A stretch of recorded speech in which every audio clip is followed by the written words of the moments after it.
ফজলি আম, কাঁচা ফজলি আম খাওয়ার মজাই আলাদা।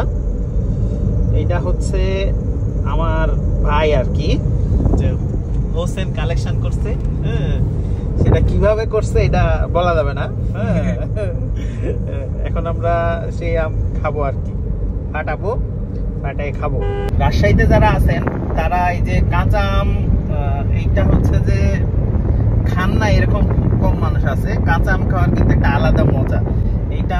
এইটা কিন্তু সাইজ অনেক বড়, ক্যামেরাতে কেমন আসছে জানি না। ফজলি আম কাঁচা খাওয়ার একটা আলাদা মজা।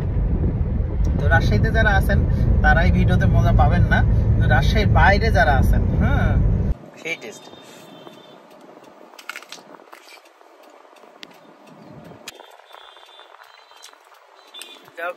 টেস্ট, সেই টেস্ট।